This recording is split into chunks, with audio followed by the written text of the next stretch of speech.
Alhamdulillah rabbil alamin wassalatu wassalamu ala sayyidina Muhammadin asyrafil mursalin wa ala alihi wa sahbihi ajma'in. Subhanaka la ilma lana illa ma 'allamtana innaka antal alimul hakim wa tub 'alaina innaka antat tawwabur rahim wa taqabbal minna innaka antas samiul alim. Qala rabbi shrah li sadri wa yassir li amri wa hlul 'uqdatam min lisani yafqahu qawli. Na'udzu ta'alluma wa ta'lim al-fatiha wal istifada wa tamassuka ala kitabillah wa sunnati rasulih. والدعاء إلى الهدى والدلالة على الخير ابتغاء مرضاته وقربه وثوابه سبحانه وتعالى.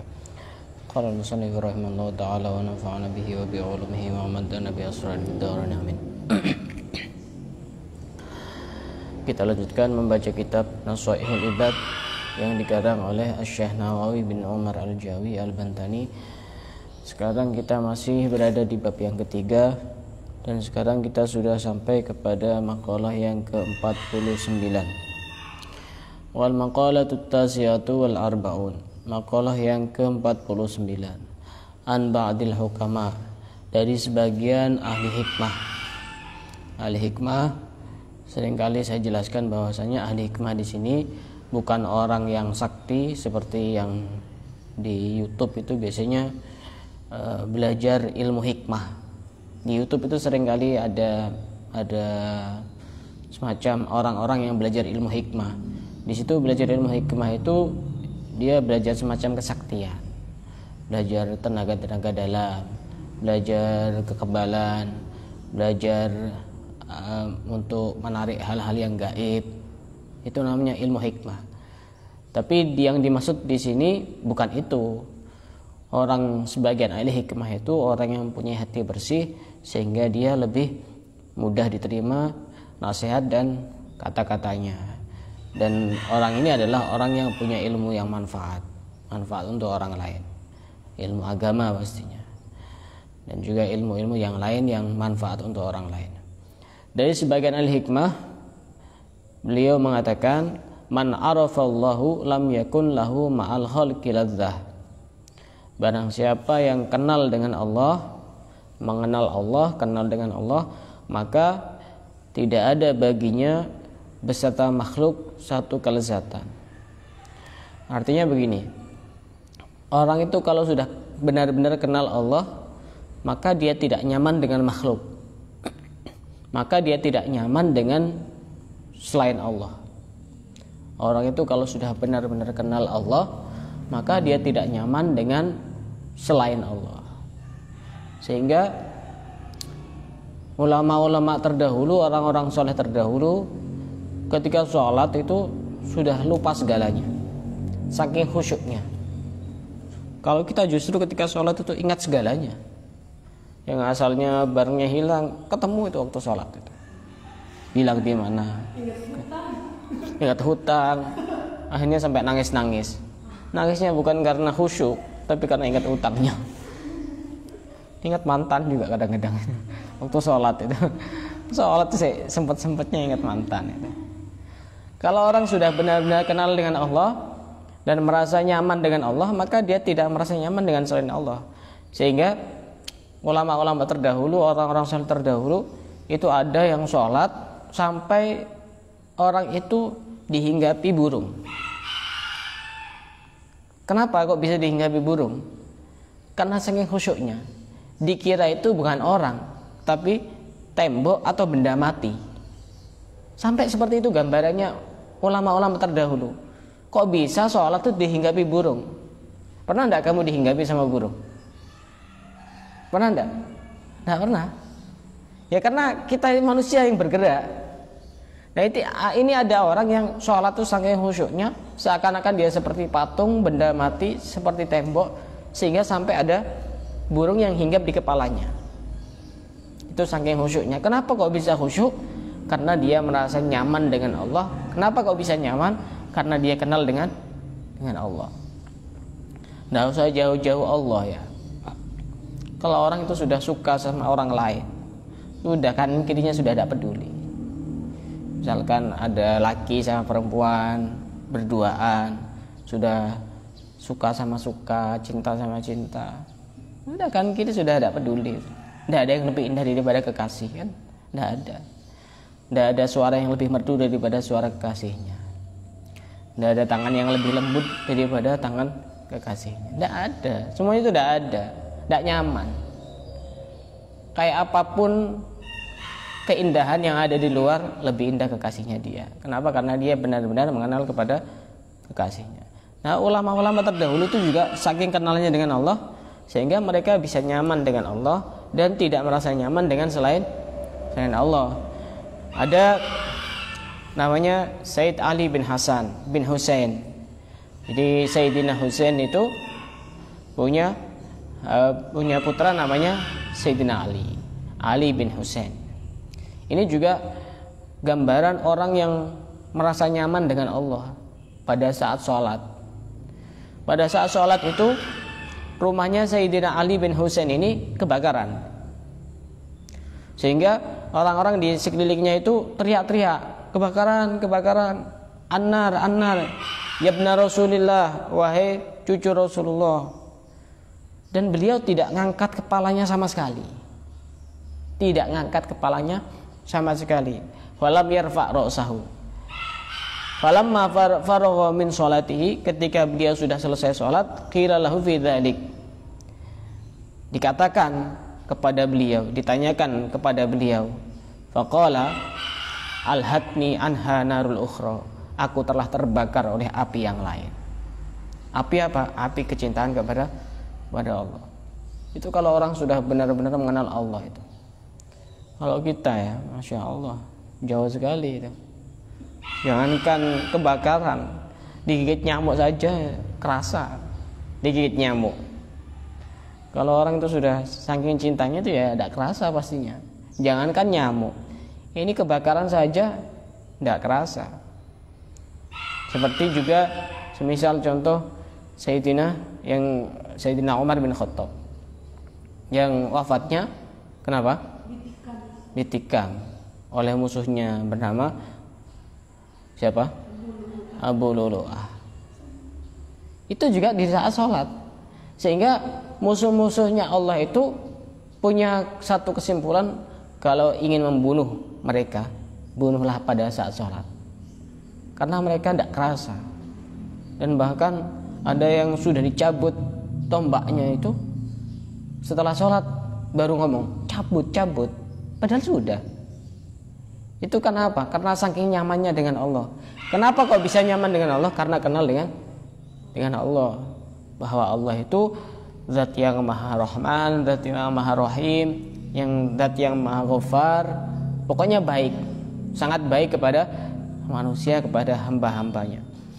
Bahkan pernah ada seorang ulama bernama Robi bin Khaisam. Pernah suatu ketika rumahnya beliau itu dimasuki oleh maling, perampok, sedangkan beliau itu dalam keadaan sholat. Dan itu diketahui oleh tetangga-tetangganya. Akhirnya dipanggil itu Robi, itu ada maling. Itu ada maling. Kemudian setelah Robi ini selesai, maling itu dibiarkan untuk kabur. Kemudian Robi ini berkata, kanat sholati ahabba ilayya minal faros. Sholatku lebih aku cintai daripada kudaku yang dicuri oleh maling itu. Sudah aku halalkan itu kudaku itu. Dia nyuri kuda itu. Malingnya itu nyuri kuda. Kalau sekarang ya istilahnya nyuri mobil. Karena dulu kan kendaraannya kuda. Nyuri mobil atau nyuri sepeda motor. Sholat lebih aku cintai dibanding mobil itu, dibanding kuda itu. Dan banyak sekali gambaran-gambaran orang yang merasa nyaman dengan Allah Subhanahu wa taala. Satu contoh yang lain semisal contohnya Habib Abu Bakar bin Muhammad As-Segaf. Habib Abu Bakar bin Muhammad As-Segaf. Beliau ini Habib Abu Bakar bin Muhammad As-Segaf, beliau itu kelahiran Hadramaut. Kemudian beliau itu kelahiran di Besuki, di kampung Arab. Habib Abu Bakar bin Muhammad As-Segaf. Ini beliau satu gambaran orang yang benar-benar kenal dengan Allah sehingga merasa nyaman dengan Allah. Salah satu gambarannya beliau itu setelah lahir di Besuki, beliau menimba ilmu di Hadramaut. Terus setelah itu balik lagi. Waktu itu beliau usia 20 tahun kalau tidak salah. Dan kemudian beliau ini diajak pindah ke Gresik, Habib Abu Bakar As-Segaf. Pada saat beliau umur 20 tahun, beliau itu khalwat. Khalwat itu tidak pengen ketemu sama orang. Karena kaidahnya, rumusnya itu kalau orang sudah benar-benar cinta kepada Allah itu tidak merasa nyaman dengan makhluk, tidak merasa nyaman dengan selain Allah. Sehingga beliau itu khalwat selama 15 tahun, tidak pernah ketemu sama orang. 15 tahun tidak pernah ketemu sama orang. Bisa tidak? Tidak bisa. Kita tidak bisa. 15 tahun itu di kamarnya terus itu 15 tahun. Tapi beliau itu di kamarnya ibadah, bukan apa. Kalau sekarang ya jangan tiru-tiru. Kalau tidak benar-benar kuat di kamar terus, kejinan nanti. Terlalu sering di kamar, tidak keluar-keluar. Habib Abu Bakar bin Muhammad As-Segaf ini pernah khalwat selama 15 tahun, tidak pernah ketemu sama orang. Saking nyamannya dengan Allah. Kenapa kok bisa nyaman dengan Allah? Karena beliau kenal dengan Allah, bahwa Allah sifatnya Rahman, Rahim, banyak sifatnya. Beliau, Allah itu Ghafar, Ghafur, Al-Jabbar, Al-Malik, Al-Quddus, sehingga benar-benar kenal dengan Allah. 15 tahun. Setelah 15 tahun, beliau itu keluar dari kamarnya atas perintah gurunya, kalau tidak salah Habib Muhammad bin Idrus Al-Idrus, kalau tidak salah, Surabaya. Setelah itu beliau buka pengajian kitab Ihya Ulumuddin. Itu sampai hatam 40 kali hataman. Ya, sehingga karena pancaran cahaya yang ada di dalam hati itu kuat, karena beliau itu sangat dekat dengan Allah, sehingga ya diterima oleh orang. Itu contoh gambaran Habib Abu Bakar bin Muhammad As-Segaf. Itu kelahiran Besuki. Dan asta daripada ibunya beliau itu ada di Bloro, itu di timurnya Puskesmas ada asta sebelum jembatan ke Bloro, itu ada asta di situ. Itu astanya uminya Habib Abu Bakar bin Muhammad As-Segaf. Habib Abu Bakar ini termasuk wali kutub yang sangat terkenal. Dan ketika haul itu ya sangat ramai sekali di Gresik.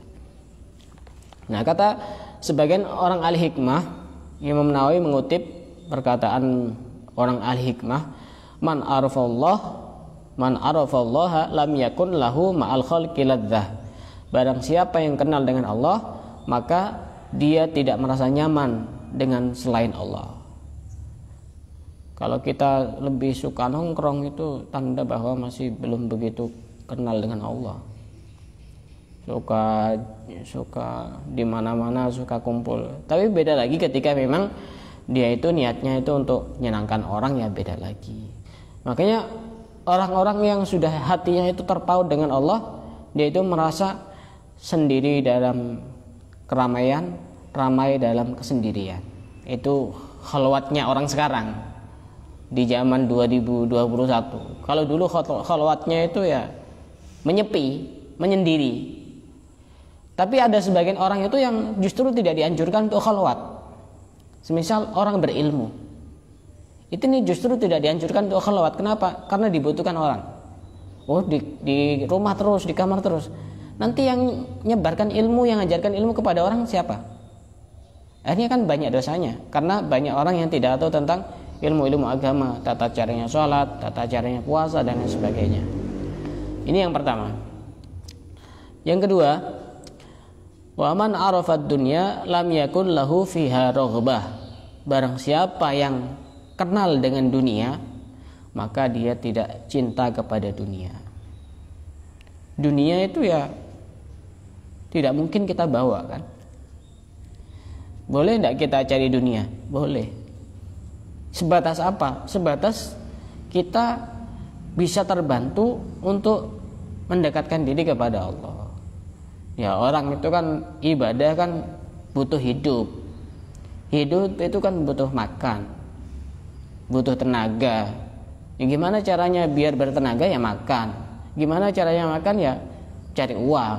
Gimana caranya cari uang? Kerja. Masa ada bisa tidak kerja? Ya susah. Dia kerja.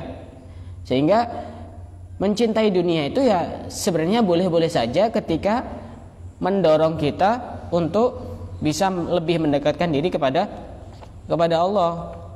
Kalau tapi cinta dunia yang berlebihan, nah ini yang tidak baik.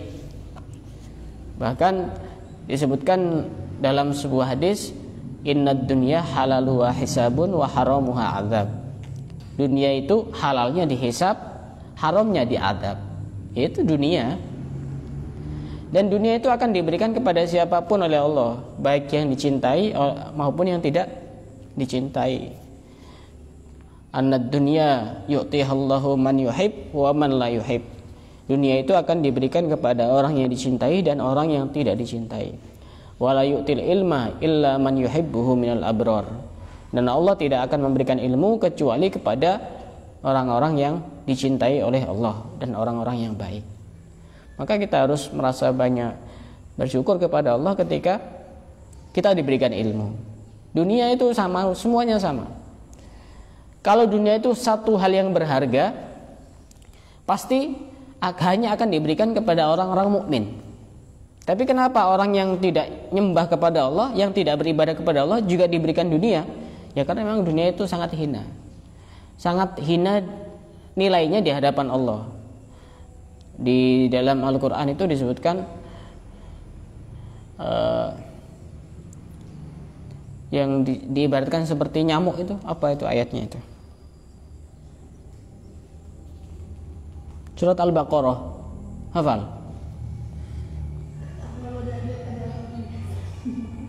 Kalau bahasa hadisnya, Rasulullah itu mengatakan, lauka natid dunya tazinu indallahi janaha ba'udatin ma saqa kafiran minha syarbatu ma'in.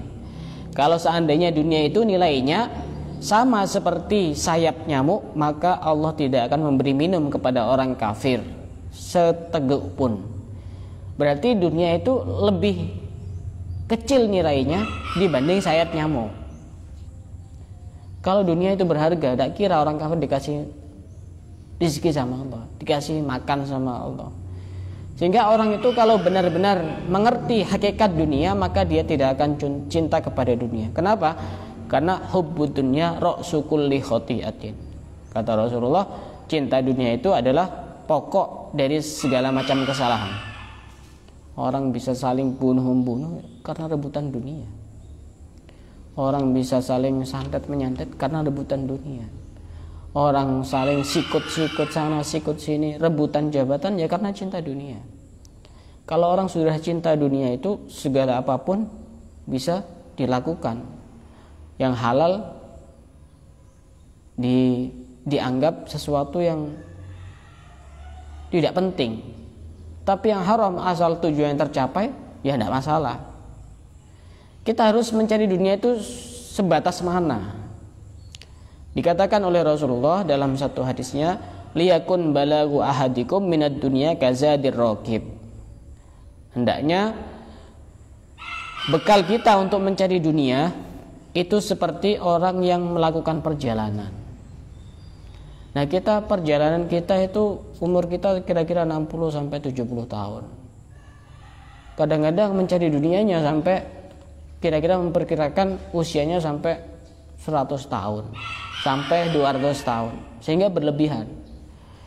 Dan dunia tidak akan dibawa, rumah tidak dibawa, dunia tidak dibawa, mobil tidak dibawa. Yang akan dibawa adalah amalnya masing-masing. Kadang-kadang karena urusan dunia, rebutan anak sama anak. Rebutan apa? Rebutan warisan. Dan ini kadang-kadang sudah tidak nyapa. Sebab apa? Ya sebab dunia. Kalau itu orang benar-benar ngerti hakikat daripada dunia itu sendiri, maka tidak cinta kepada dunia. Lam yakun lahu fiha raghbah. Karena dunia itu sangat hina sekali. Bahkan Sayyidina Ibrahim alaihissalam, beliau itu punya 4.000 anjing yang menjaga hewan ternaknya. Dan setiap anjing itu dikalungi dengan kalung emas. Nabi Ibrahim itu punya anjing 4.000. Di sini kemungkinan tidak ada. Punya anjing 4.000, setiap anjing itu dikalungi emas. Sehingga ada yang bertanya kepada Nabi Ibrahim, kenapa kok anjingnya dikasih emas? Kalau kita, kenapa kok tidak dikasihkan ke saya saja kan gitu. Nabi Ibrahim menjawab apa?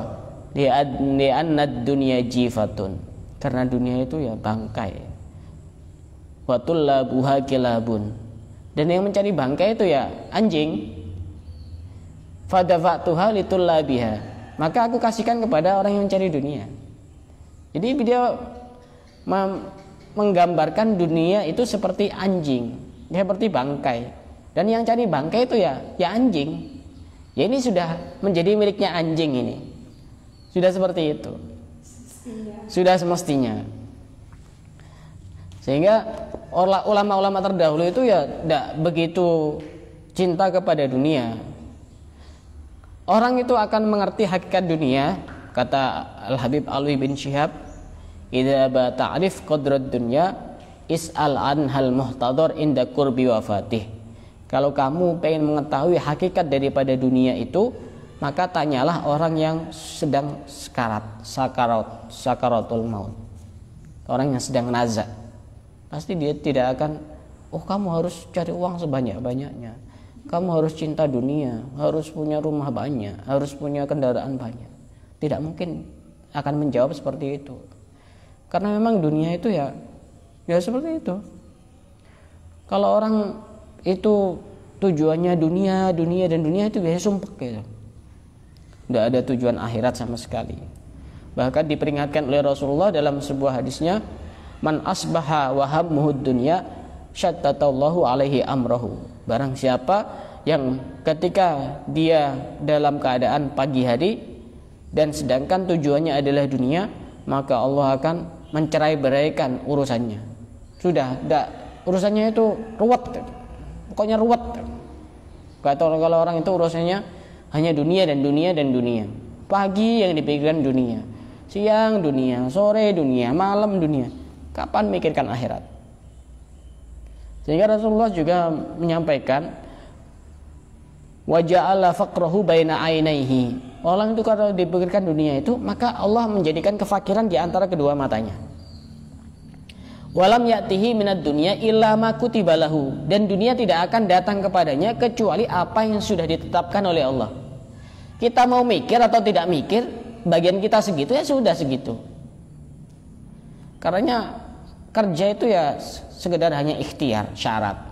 Tidak usah terlalu berlebihan. Kadang-kadang sebelum subuh sudah berangkat, pulangnya menjelang maghrib. Kalau sudah jatahnya hari itu semisal 500.000 ya 500.000. Mestinya kalau kita pikir ya, orang yang paling kaya itu orang yang buka warung 24 jam, karena dia tidak ada nutupnya. Tapi bisa jadi rezekinya lebih banyak orang yang buka warungnya cuma beberapa jam, karena sudah ada bagian dari Allah.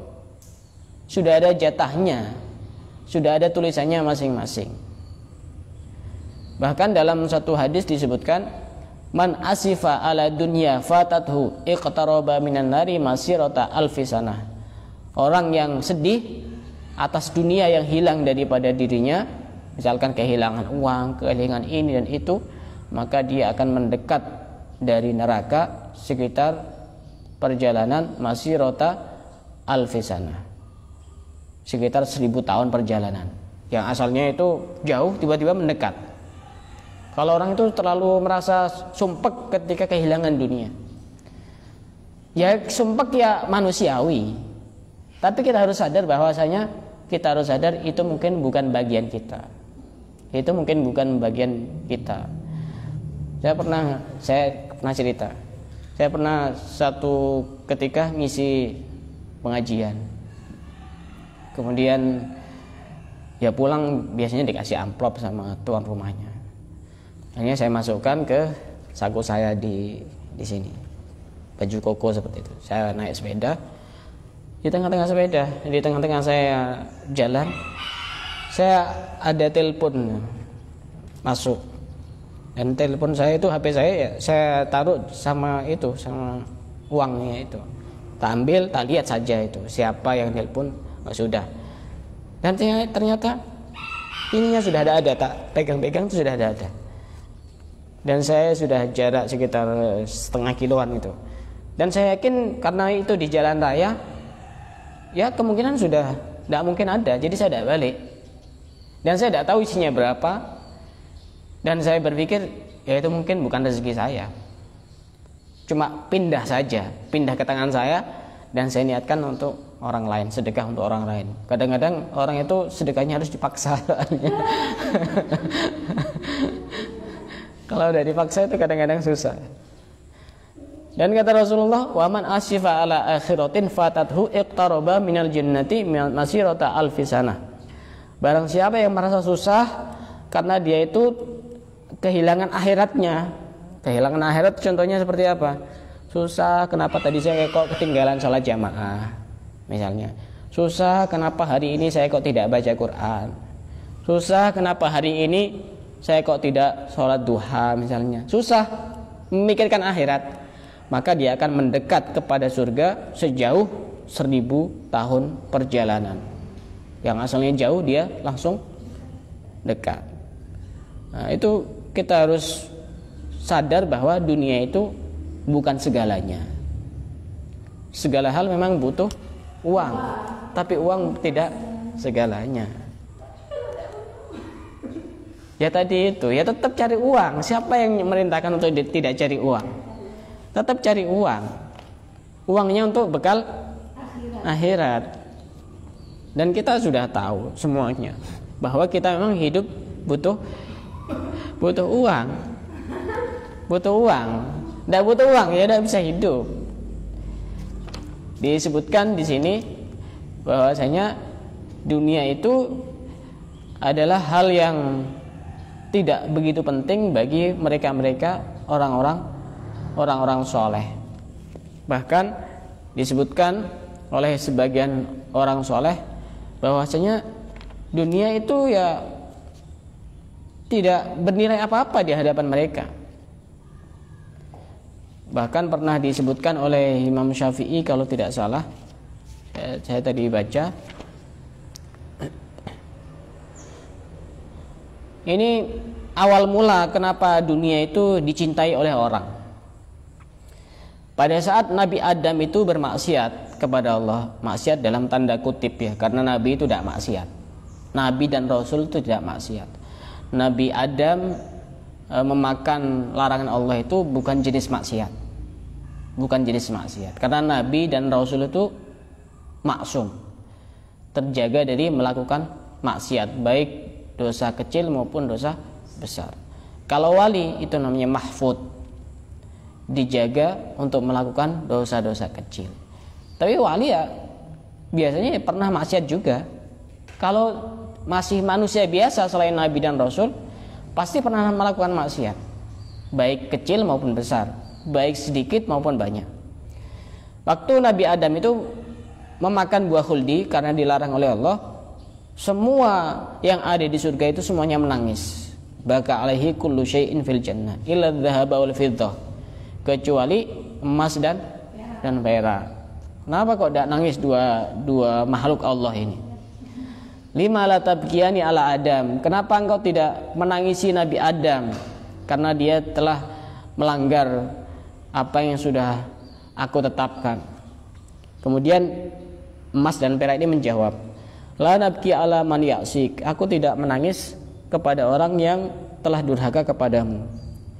Sehingga Allah berkata kepada emas dan perak ini, wa izzati wa jalali, demi kemuliaan dan keagunganku, aku akan menjadikan kalian berdua sebagai satu barang untuk dijadikan tukar tambah untuk mendapatkan sesuatu. Wala aj'alanna bani adama khadaman lakuma, dan aku akan jadikan anak Adam manusia untuk mengabdi kepada kalian berdua. Sehingga suka kepada emas dan perak. Siapa yang tidak suka sama emas? Siapa yang tidak suka sama emas? Coba angkat tangan.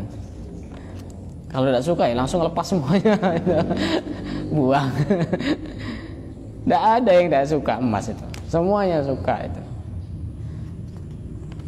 Nah, ketika orang itu benar-benar cinta kepada dunia, ketika orang benar-benar mengerti apa hakikat dunia, maka dia tidak akan cinta kepada dunia. Karena apa? Karena dunia itu tidak akan kita bawa sampai mati, dan tidak mungkin kita itu hidup di kuburan dengan dunia kita. Tidak mungkin. Walaupun sebagian orang saya pernah lihat di YouTube itu ada yang dikubur sama mobilnya, mobil mewahnya. Ada itu. Bahkan ada yang dikubur sama emasnya itu. Dia mungkin pengusaha emas ya. Jadi dipakaikan, kalau emas yang sangat bagus, paling berharga, dipakaikan. Ya, kalau secara akal, masa dia bisa ngambil manfaat dari itu? Oh, biar dia senang, biar ini. Itu sudah lain itu. Alamnya sudah lain. Dikira sama seperti alam ketika di dunia. Ya sudah, tidak bisa. Mau dikasih emas, mau dikasih apa, ya tetap tidak bisa. Bahkan ada yang dibuatkan rumah.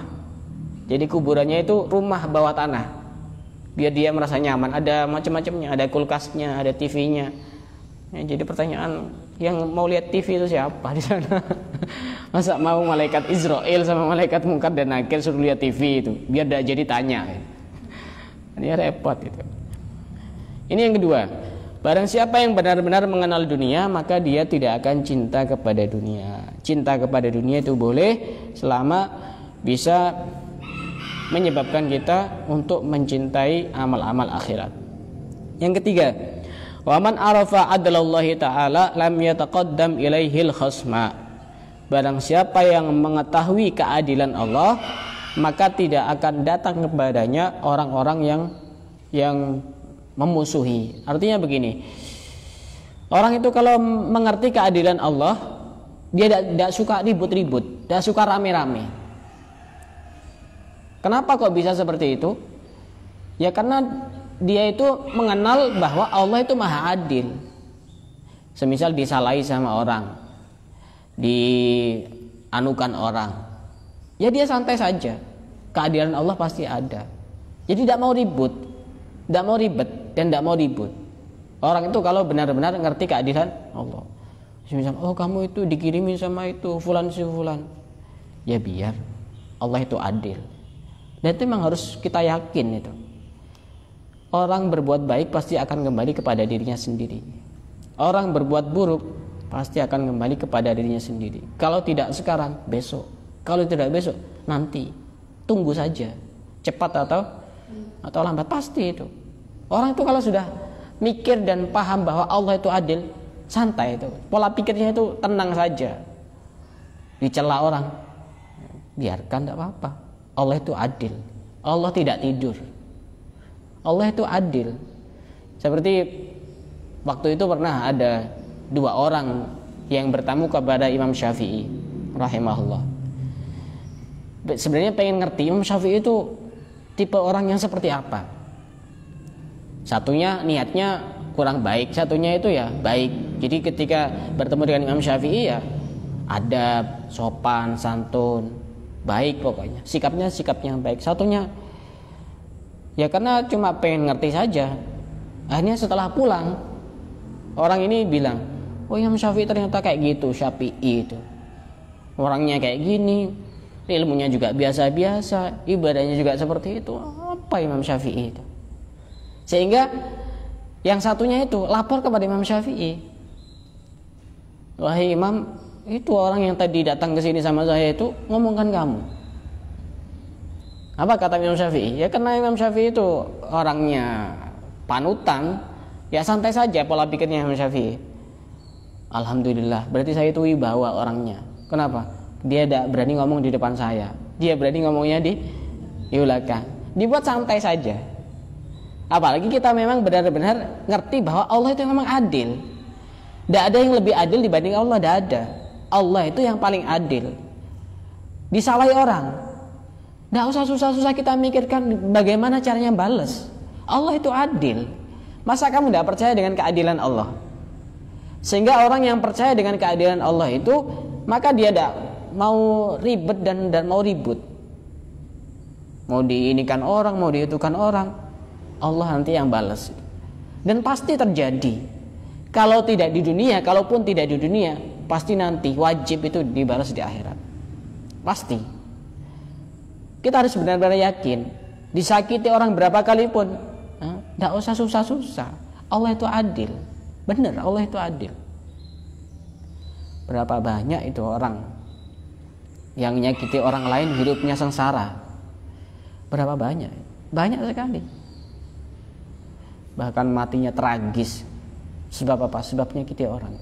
Jadi hukum alam itu ada. Tapi Allah yang berkehendak. Bukan hukum karma kemudian bisa berjalan dengan sendirinya. Semuanya Allah yang ngasih kehendak, yang ngatur itu Allah. Sehingga waman arafa adlallahi ta'ala lam yataqaddam ilaihil khasma. Orang itu kalau sudah mengenal keadilan Allah, maka tidak akan maju kepada orang-orang yang memusuhi kepada dia. Kata Imam Hasan Al-Basri, man arafallaha ahabbahu. Barang siapa yang cinta kepada Allah, maka Allah akan mencintai kepada dia. Wa man arafad dunya karihaha. Dan orang yang kenal dengan hakikat dunia, maka dia akan benci kepada dunia. Dunia kita jadikan sebagai bekal untuk akhirat. Ad-dunya mazra'atul akhirah. Dunia itu adalah tempat menanam untuk akhirat. Kalau kita ingin memanen di akhirat, ya harus hidup di dunia. Dan kita tidak bisa hidup di dunia kecuali mencari uang juga. Karena hakikatnya kita hidup di dunia, wa ma khalaqtul jinna wal insa illa liya'budun. Kita ini tidak diciptakan oleh Allah, juga jin juga tidak diciptakan oleh Allah kecuali semata-mata untuk beribadah kepada Allah. Dari sini ada yang mau ditanyakan? Silakan.